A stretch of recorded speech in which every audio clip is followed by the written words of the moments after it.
Menurut hadis ini, yang berhak ngimami suatu sholat yaitu pertama yang paling paham tentang Al-Quran, artinya banyak hafalannya juga.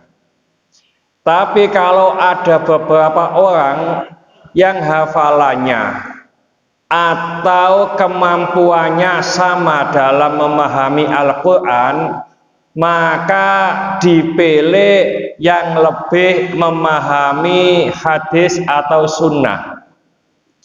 Tapi kalau ada orang ini Al-Qurannya sama, pengetahuan hadisnya sama, maka yang dipilih adalah yang lebih dahulu hijrahnya.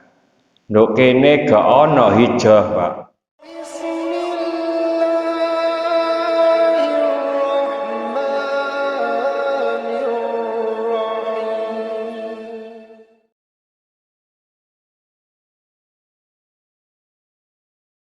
Assalamualaikum warahmatullahi wabarakatuh.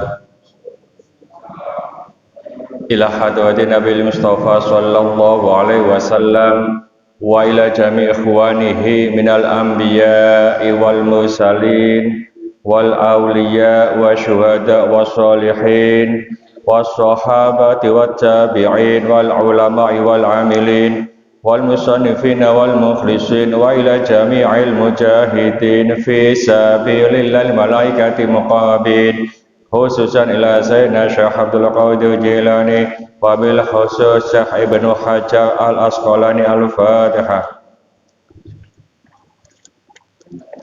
Mari kita memohon kepada Allah, khususnya yang hadir pada malam hari ini, mudah-mudahan dijembarkan rezekinya oleh Allah, rezeki yang halal, yang barokah, cukuplah nyukupi untuk ibadah kepada Allah, disehatkan badannya, dipanjangkan umurnya, umur yang barokah untuk ibadah kepada Allah, diselesaikan segala kesulitannya, dikabulkan segala permohonannya, dimudahkan berziarah ke Mekah Madinah. Al-Fatihah.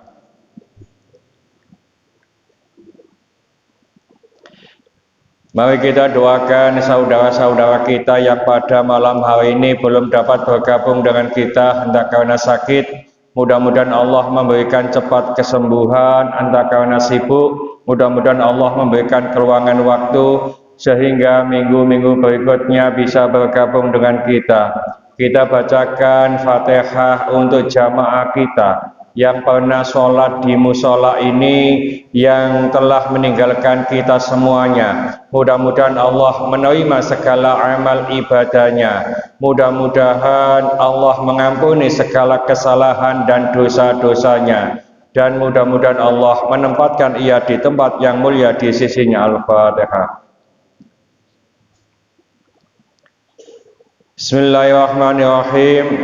Alhamdulillahirabbil alamin, wassalatu wassalamu ala asyrafil mursalin sayyidina wa habibina wa syafi'ina Muhammadin wa ala alihi wa sahbihi ajmain wa man tabi'ahu bi ihsanin ila yaumiddin, amma ba'd.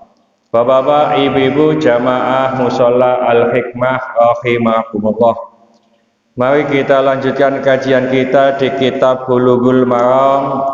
Masih melanjutkan kitab shalah, babus sholatul jamaati wal imamati, bab yang menjelaskan tentang sholat jamaah. Bismillahirrahmanirrahim.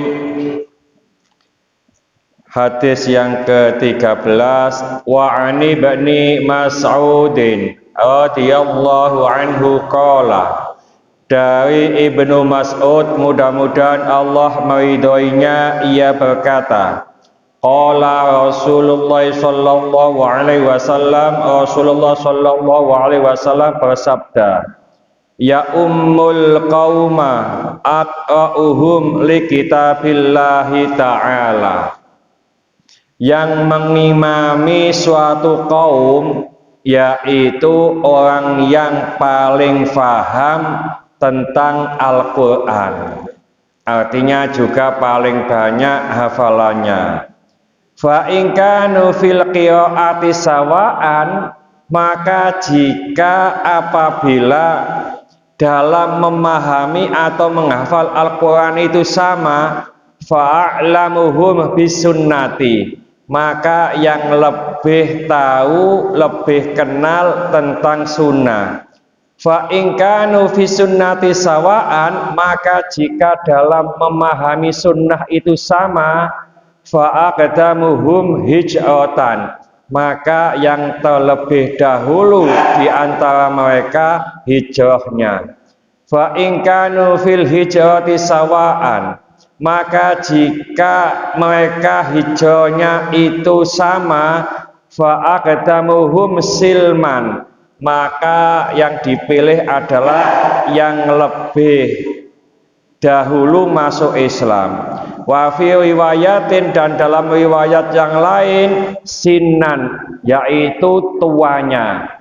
Wala ya umman rajula, dan janganlah sekali-kali seorang itu mengimami orang lain fi sultanihi, dalam kekuasaannya. Wala yaqudu fi baitihi, dan jangan duduk di rumahnya ala takrimatihi, atas kehormatannya, illa biidnihi, kecuali dengan izinnya. Rawah Muslimun, riwayat Muslim. Menurut hadis ini, yang berhak ngimami suatu sholat, yaitu pertama yang paling paham tentang Al-Quran, artinya banyak hafalannya juga. Tapi kalau ada beberapa orang yang hafalannya atau kemampuannya sama dalam memahami Al-Quran, maka dipilih yang lebih memahami hadis atau sunnah. Tapi kalau ada orang ini Al-Qurannya sama, pengetahuan hadisnya sama, maka yang dipilih adalah yang lebih dahulu hijrahnya. Nduk kene gak ono hijrah, Pak. Hijrah itu menurut lughat adalah perpindahan dari Mekah ke Madinah. Tapi hakikatnya hijrah itu bisa pindah dari hal yang tidak baik menuju kepada kebaikan. Itu hijrah. Lalu kalau hijrahnya waktu itu sama, dipilih yang terlebih dahulu masuk Islam. Nek do Indonesia gampang. Sopo sing dhisik masuk Islam? Sing tuwek. Ya, yakin ya saya sama mbah itu, sing dhisik masuk Islam, mbah iku sing masuk Islam, Pak. Ya, karena Indonesia itu umumnya lahir pocot wis dadi Islam. Ya, jadi karena Islam keturunan. Ya. Nah, lalu tidak boleh ngimami seseorang terhadap orang lain dalam kekuasaannya. Contoh ngapunten, saya ini bukan asli domisili di sini, ya, domisili saya di tahap 2 sana, maka saya tidak mempunyai kekuasaan dalam ngimami di sini. Jadi dianjurkan tidak ngimami di sini, termasuk duduk di rumah orang, masalah kehormatannya. Contoh umpamanya, kita itu ke rumah kiai, Pak. Biasanya tempat duduk kiainya itu sudah ada di situ umpamanya. Lu ngono jik lunggui, nah itu yang nggak pas, ya. Jadi apa maneh contoh umpamane ya, direktur ambek karyawan. Karyawan itu mlebu lungguh gone direktur, ya ndak boleh. Ya. Jadi kecuali dengan izinnya. Jadi izin orang yang berkuasa di sini. Saya di beberapa tempat itu tidak pernah ngimami Pak, kecuali di Masjid Nur Fadilah, karena sana dijadwal ya, jadi mendapat izin. Yang lainnya saya hanya ngaji begitu saja. Jadi ini hal-hal yang berkenaan dengan urutan menjadi imam sholat menurut hadis ini. Coba kalau kita lihat di kitab Al-Fiqhu 'alal Madzahibil Arba'ah, kitab fikih 4 madhab karangan Syekh Abdurrahman Al-Jaziri, itu 4 imam itu beda cara mengurut jadi imam sholat. 3 imam, Imam Maliki, Imam Hanafi, Imam Syafi'i, ini hampir sama urutannya. Cuma Imam Hambali agak beda. Tadi sempat saya tuliskan. Jadi yang berhak menjadi imam pertama adalah pemimpin di wilayah itu. Jadi pemimpin di wilayah itu. Contoh umpamanya di sini Pak RW, ini iso ngimami. Gitu loh ya, ono Pak RW sih gak iso ngimami ya ono Pak, gitu loh. Nah kebetulan Pak RW di sini tuh alhamdulillah iso ngimami. Mbok kok isa aku gelem mbok gak ngimami iku. Oh biasa deh pas ngimami iku bulet ya Pak ya. Jadi pas ngimami loh, maghrib apa wasik, diharapkan isya itu abanuh bulet ya, bulet nang di itu ya. Lah ini berhak ya pemimpin RT umpamanya, atau orang yang terpandang, bukan hanya jabatan struktural, tapi orang yang terpandang di situ juga berhak ya. Lalu yang kedua adalah imam tetap atau imam rawatib. Imam rawatib ini imam yang dipilih oleh takmir.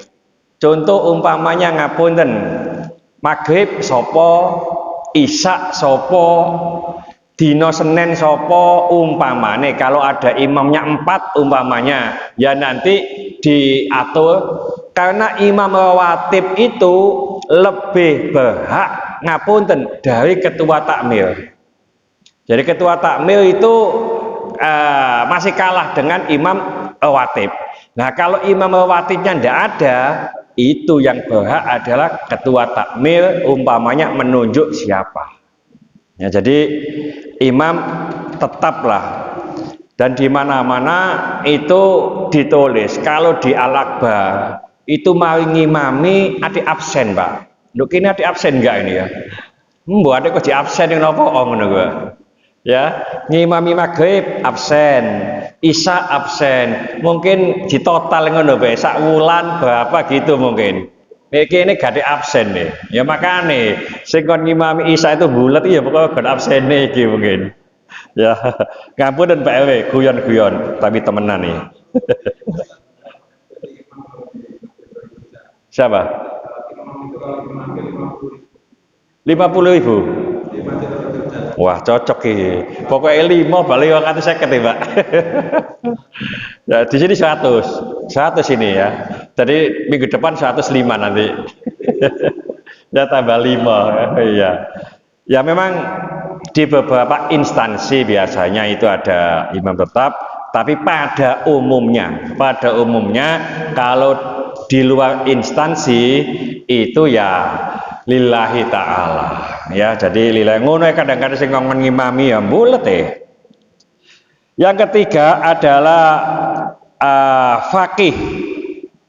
Jadi pertama adalah pemimpin di wilayah, kedua imam tempat, imam rawatib, yang ketiga faqih, yang lebih ahli fikih, lebih ahli hukum. Jadi umpamanya syarat rukun yang membatalkan sunnah-sunnah sholat itu lebih paham. Jadi itu yang ketiga. Yang keempat yaitu yang fasih bacaannya. Jadi lagunya bagus ya. Jadi maunya lagu Omayama mungkin itu ya. Lalu zuhud, lebih zuhud itu ngapunten ya, tidak senang dengan dunia. Kok ono wis gak seneng dunia itu Pak, ngapunten ya. Sampeyan kayak apa sih dunia itu Pak ya. Makanya ada hadis ad-dunya mal'unatun mal'unun ma fiha. Dunia itu terkutuk dan terkutuk pula apa yang di dalamnya. Kecuali orang yang zikir, orang yang ngajar dan belajar. Jadi zikir termasuk kita ini belajar mengajar ini tidak terkutuk. Hanya dua itu dunia. Dunia itu adalah kelebihan dari kebutuhan, itu dunia. Umpamanya ngapunten, di sini ada orang yang gajinya 50 juta Pak ya, 50 juta 2 tahun umpamanya. Jadi saya ulangi ya. Jadi kalau ada orang yang gajinya 50 juta sebulan, lalu 1 bulan itu habisnya 49.500 habis, tinggal 500, itulah dunia. Jadi dunia 500 ini, dia itu nggak eman-eman Pak ngeculo dunia itu ya. Dunia itu bagaikan apa? Jiwa, bagaikan bangkai kata Rasulullah ya. Lah apa bangkai ji apa? Ji simpen-simpen. Jadi ini zuhud. Yang selanjutnya adalah warok. Warok itu orang yang hati-hati dalam hal haram dan halal, utamanya mencari rezekinya. Jadi itu warok Pak. Nek ono umpamane wong pokoke oleh, ini bukan warok. Hati-hati ya. Jadi ini warok. Yang lainnya adalah masuk Islamnya ya, tadi itu ya. Jadi kalau sudah sama dilihat yang masuk Islamnya, artinya yang tua. Yang selanjutnya adalah menjalani sunnah. Jadi sunnah-sunnah Rasulullah ini dijalani ya. Umpamanya wudhunya bagaimana, kalau perlu yang sering, yang biasa dilakukan oleh Rasulullah SAW ini bagaimana ya, ini diikuti.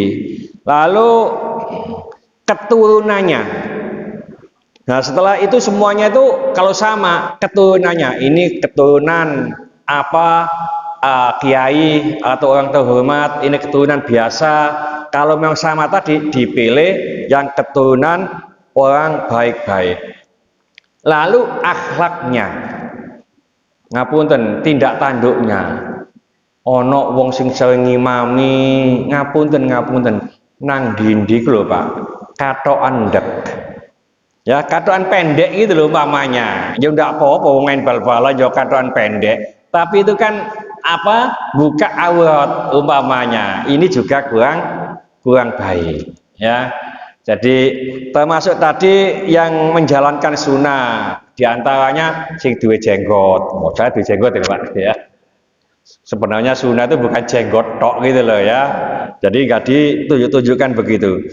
Jadi ini akhlaknya yang baik. Lalu bacaannya yang baik, artinya tajwidnya dan seterusnya. Lalu pakaiannya, ya, pakaiannya yang baik. Ngapunten ya. Ada orang yang kaosan terus ambek pakai baju yang semacam kita pakai ini namanya ya. Nah, kalau diurut semuanya ini sama tadi dari atas, kok ndak ono yang sama ini pakaiannya Pak ya. Wah iki kok kaosan gak kopiahan. Umumnya nduk kene kan kopiahan, umumnya nduk kene sarungan, kaosan, celonoan, adik celana jin, adik beda dengkuli loh, itu loh ya. Jadi kalau bisa sing apa pas untuk jadi imam, pakaiannya bukan bagus tapi pantas, ihsan, itu namanya ihsan ya. Abah Wasik itu umpamanya ngimami subuh, sadurunge subuh olahraga dhisik, trainingan kaosan ya sah Pak ngimami gitu itu, tapi enggak ihsan, enggak pantas ya. Selanjutnya adalah ngapunten ya, postur tubuh ini juga di apa, dikategorikan. Ada orang yang ganteng gitu ya, semuanya sama Pak tadi itu ya, di ranking sama. Nah dipilih postur tubuhnya yang bagus, sing ganteng ya, sing brengose gede wae ya. Ya Pak Aman itu brengose gede, jadi ganteng ya. Nah ini, jadi urutannya begitu, gantengnya. Lalu yang terakhir adalah nikah. Jadi urutannya sudah sama semuanya, yang nikah sama gak nikah dipilih yang nikah dulu. Ya, ini Abah Nuh ini sering menikahkan. Cuma saya belum dengar nikah lagi, belum dengar. Nih menikahkan lagi sawing gitu ya. Ini apa bunuh mana tadi ya. Jadi itu menurut Imam Hanafi, Syafi'i, Maliki. Kalau Imam Hambali itu yang teratas adalah banyak hafalannya. Jadi banyak hafalannya Al-Quran. Itu Imam Hambali. Kalau ketiga imam itu hampir rata urutannya semacam itu. Ini untuk jadi imam. Memang ada orang itu yang ngelonyong gitu aja Pak ya. Kalau ada imam lali mayoritas makmum itu nggak setuju ya, nggak setuju, nyelonong dewe umpamane. Ngapun, dan sebagian ulama mengatakan sholatnya imam itu tidak sah ya. Jadi sholatnya imam itu tidak sah karena tidak apa, tidak diharapkan oleh makmum ya. Nah yang boleh nyelonong bagaimana ya, tadi itu yang rawatib itu tadi wis ana jadwale ya, langsung nyelonong itu udah biasa ya. Ada pertanyaan, monggo tak minum sebentar Pak.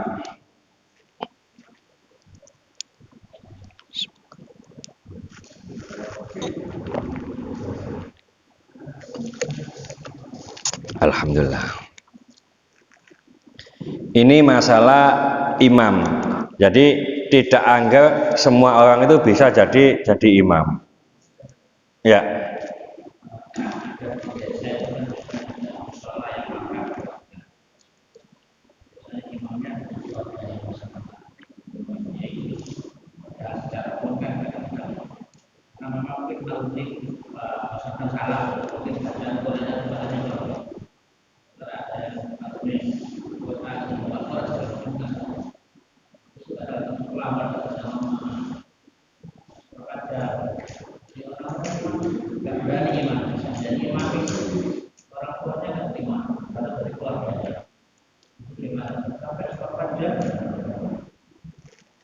Ya, ini ada pertanyaan. Di sebuah desa ada musola wakaf yang mana biasanya yang ngimami itu keturunannya itu, keluarganya itu ya bacaannya biasa-biasa ya. Lalu ada seseorang yang bagus bacaannya, cuma imamnya ini nggak teko-teko sampai setengah jam, seperempat jam dan seterusnya. Bagaimana gini? Memang sebaiknya itu disampaikan karena di situ ada takmir. Takmir itu kan apa? Orang yang memakmurkan ya.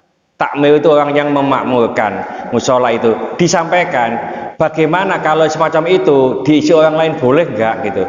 Harusnya boleh ya, harusnya boleh. Memang ya tadi itu kalau sudah dibentuk oleh takmir, imamnya ini memang enggak berani ya, secara hukum itu enggak berani. Karena apa? Sudah dibentuk. Nah, kalau ada orang yang nyelonong padahal dia tidak diberi wewenang, ngapunten, itu sebagian ulama mengatakan gosok. Ya, gosok itu bukan haknya dipakai, itu gosok. Ya, oleh karena itu gampang-gampang angel. Makanya sebaiknya yang demikian itu, nek aku gono sapa sing ngimami. Nah, itu lebih bagus. Kalau sudah dikunci begitu, ayo mulai wae. Ya, jadi musolai gono sing anu, sing apa? Sing ngimami nanti. Ya, jadi tapi kalau ada orang maju begini ya tadi itu sebagian ulama mengatakan itu gosok karena tidak, atau kalau ditunggu-tunggu lama tidak ada dan diperkirakan memang tidak datang, siapa saja ngimami ni iso gak ndonga ni mihrab imami nduk kene ae. Imam di sini, makmumnya di sini. Kenapa? Karena ini bukan haknya. Bukan haknya yang ngimami ini, Pak. Karena apa? Tidak mendapatkan izin. Ya, termasuk tadi ini di sini dijelaskan tadi tidak boleh seseorang itu ngimami orang lain dalam kemuliaannya. Artinya di apa? Rumahnya orang lain kecuali dengan izinnya. Nek gono izin ndak oleh. Ya lebih bagus ngimami di sebelah, atau kalau di sini banyak apa? Jamaahnya nggak cukup, jangan pas, agak miring dikit di sini, tidak tempat untuk ngimami, jadi agak miring dikit di sini, nggak apa-apa. Itu memang kelemahannya ya itu, Pak. Ya, koyok-koyok TDW, padahal iya TDW. Ya, karena sing apa wakaf dia, yang ngopeni dia, dananya juga dia, gitu. Tapi sebaiknya dibentuklah bentuk imam apa watib lah, itu Pak yang ini ya. Ya.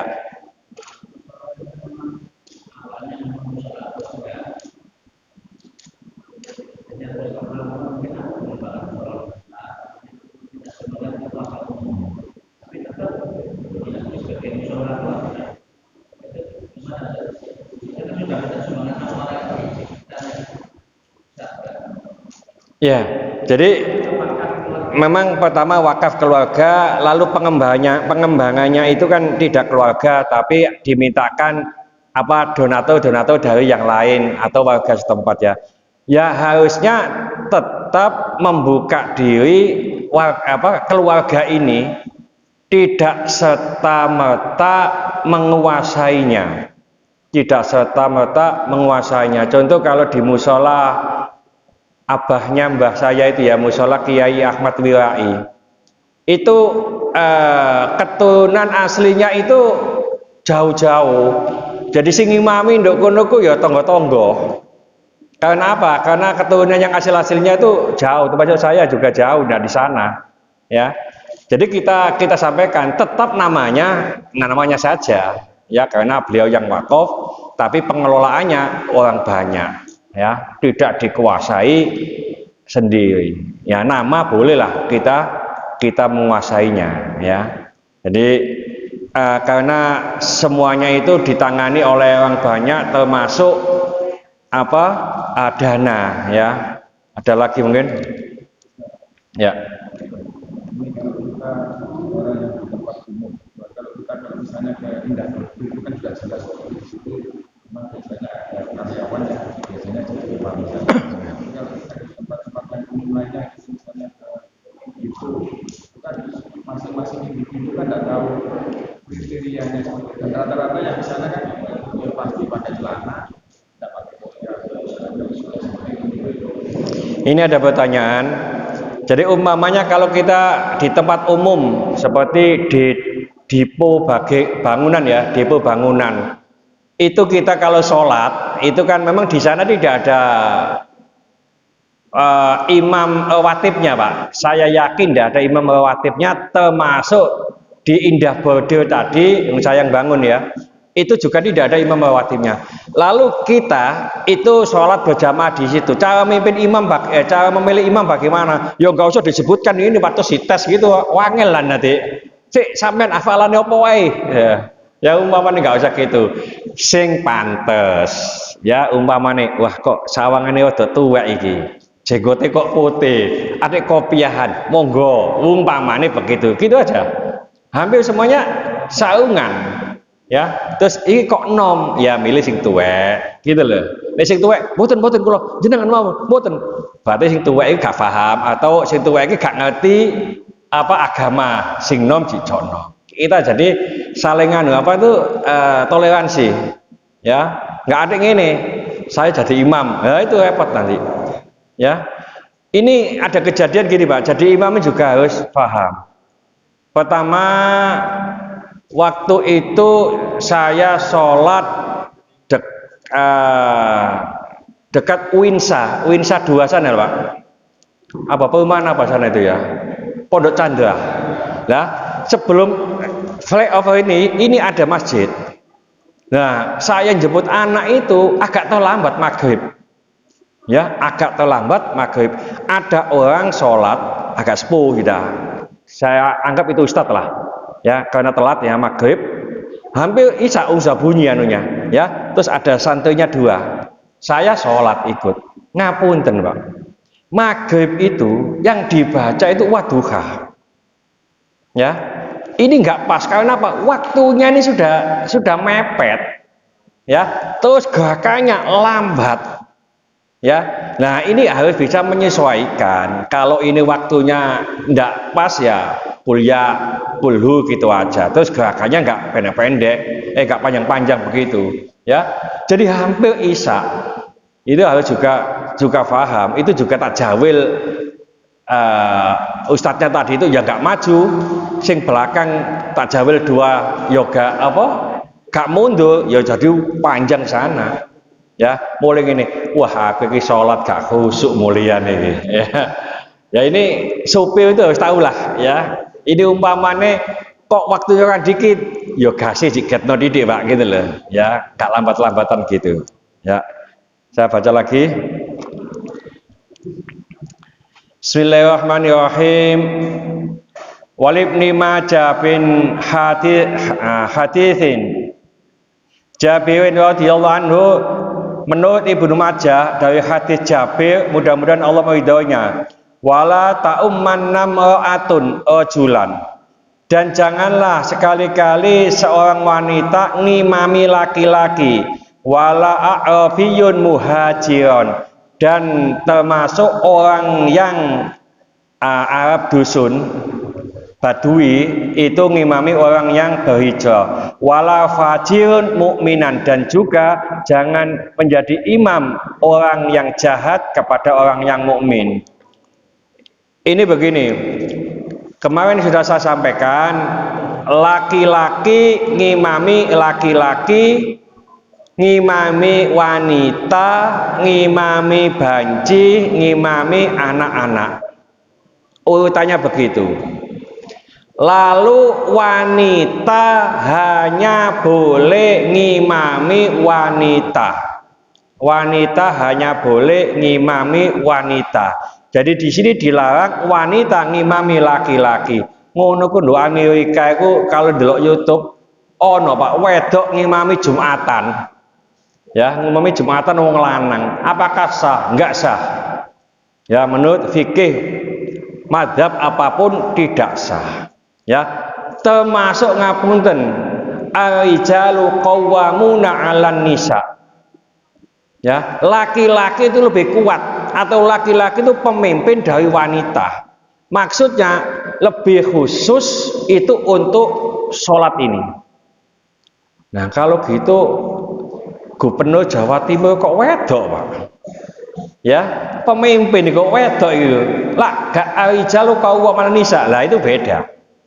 Ya, ditafsir, ya, apalagi kalau dari Syekh Grand Syekh Al-Azhar itu menyampaikan yang tidak boleh memimpin perempuan tidak boleh jadi pemimpin itu pertama adalah sholat, kedua pemimpin yang absolut, ya, contoh raja. Seperti di Saudi, raja ngomong A, itu lainnya diam Pak. Kalau di sini ngapunten, Gubernur Jawa Timur ngomong A, terus DPRD-nya nggak setuju, nggak bisa. Jadi bukan pemimpin absolut. Kalau pemimpin absolut nggak boleh. Seperti raja itu menurut tafsir, cuma tafsir itu kan ada yang beda, monggo begitu. Tapi yang pasti ar-rijalu qawwamuna 'alan nisa itu yang pasti dipakai untuk sholat. Sholat tidak boleh dipimpin oleh perempuan yang mana di belakangnya laki-laki. Wanita hanya boleh ngimami wanita. Banci boleh ngimami wanita. Banci tidak boleh ngimami banci. Ini Pak Kadeta ini. Ya, jadi banci tidak boleh ngimami banci. Kemarin sudah saya sampaikan kenapa ada kemungkinan banci yang di depan itu lebih lembeng. Allahu Akbar. Umpamane. Nah di sini, wah, banci ini kayak ngono ya. Ini tidak boleh. Dari banci ngimami banci tidak boleh. Tapi banci ngimami wanita boleh. Ya, nah termasuk orang desa ini kalau di sini Arab itu orang Arab desa itu tidak boleh ngimami orang kota atau ngimami orang yang muhajir tadi. Orang yang bejat, fajir, ya itu tidak boleh ngimami orang yang beriman. Ya suka nyolong, suka bohong, ya fasik namanya. Fasik itu orang yang sering melanggar hukum, itu fasik. Itu juga tidak boleh ngimami orang yang jujur dan seterusnya, ya. Jadi ini ngimami. Saya tambah satu lagi. Bismillahirrahmanirrahim. Wa an Anasin radhiyallahu anhu, dari Anas mudah-mudahan Allah meridhoinya, anna Nabiy sallallahu alaihi wasallam qala, bahwasanya Nabi sallallahu alaihi wasallam bersabda, ussu sufufakum, aturlah barisanmu, wa qaribu bainaha, dan rapatkanlah jaraknya, wa hadu bil a'naqi, dan luruskanlah leher-lehermu. Rawahu Abu Dawud wa Nasa'i wa Shahahahu Ibnu Hibban. Jadi seorang imam ini dianjurkan untuk meluruskan, ya, mengatur barisan. Cuma ada, menurut saya ya, redaksinya itu ada salah kaprah, Pak. Ya, sawu sufufakum fa inna tasfiyatas sufufi min iqamatis sholah. Itu riwayat Bukhari. Bukan sawu sufufakum fa inna tasfiyatas sufufi min tamami sholah. Itu tidak ada. Tapi kalau ini sawu sufufakum fa inna tasfiyatas sufi min tamami sholah. Ya, pengertiannya sama, tapi redaksinya itu tidak pas. Biasanya kan orang-orang kan sawu sufufakum wa inna tasfiyatas sufufi min tamami sholah, itu redaksinya tidak ada, ya. Jadi sufufakum min iqamatis sholah, jadi rapat, luruskan untuk tegaknya sholat, ya. Kalau sofi itu tamami sholat. Nah, waktu itu ngapunten sudah kita sampaikan di sana, alhamdulillah kok imam-imam kono sing krungu bae. Masih gak melok ngaji, ya mungkin sungkan gitu, Pak. Ya, saya sampaikan memang yang biasanya sau sufufakum fa inna tasfiyatas sufufi min tamami sholat, saya katakan itu redaksinya salah. Ya mungkin ustadz-ustadz itu yang dengar lihat, ya, di hadisnya, iya redaksinya salah, ya, tapi maksudnya sama, ya, meluruskan, merapatkan untuk tegaknya sholat, meluruskan, merapatkan untuk kesempurnaan sholat, itu sama. Tapi redaksinya hadis itu tidak pas, ya. Lalu kita juga dianjurkan, ya, dianjurkan mengatur barisan boleh ya, kita menghadap ke jamaah. Umpamanya jamaah ada yang kurang satu, itu bisa, dan itu harus imam itu ditambah satu. Nah, ini imam yang ngomong ngapunten yang sana ditambah satu, yang lainnya itu jadi noleh Pak. Ya, umpamanya ayo melok loh. Ini jadi cadang imam ya. Jadi tetap konsentrasi mau sholat gitu aja. Sing ngatur wis ono ya. Jadi makanya kalau di hikam itu apa Syekh Munatoilah pernah mengatakan pokoknya ini ono sing ngatur wis ojo melok ngatur, awakmu nggo enak ya. Jadi umpamane kene tambah satu diam aja Pak kita Pak ya, wong duduk urusannya awak dhewe wis ana sing ngatur, awak dhewe gak melok ngatur, makane awak dhewe enak ya. Jangan sampai ditunggal ngono wae, ana sing kene kurang kene wis gawe umpamane ya. Jadi upayakan ya, umpamanya sementara ini ndak gitu ya, nanti dicoba ya. Jadi umpamanya kok adur kono dawolok kono oi gitu apa deh, oke nah jono langsung gitu oke gitu aja, jangan ngerti gitu loh, oi kok meneng wae gitu ya. Karena apa, nanti di sini 40 Pak ya, 40 kurang 3 tambah 1 pas nih Pak. Bismillahirrahmanirrahim. Wa an Abi Hurairah radhiyallahu anhu qol, dari Abu Hurairah mudah-mudahan Allah meridhoinya, ia berkata, qala Rasulullah sallallahu alaihi wasallam, Rasulullah bersabda, khairu sufufi rijali awwaluha, sebaik-baik shaf bagi laki-laki adalah shaf pertama atau depan, wa syarru akhiruha, dan shaf yang paling jelek adalah shaf terakhir, wa khairu sufufi nisa'i akhiruha, dan sebaik-baik shaf bagi wanita adalah yang terakhir, wa syarru awwaluha, dan yang terjelek adalah yang depan. Rawahu Muslim. Ini kita bagi, upayakan kita kalau sholat jamaah kita memilih shaf terdepan Pak. Dulu pernah kita sampaikan, seandainya ya kita tahu shaf depan dan azan itu pasti rebutan milih shaf depan, umpamanya nggak dapat kok diundi, pasti mel undian Pak. Ngono ku ngapunten, monggo ngapunten, ini kurang pas Pak, direbut Pak.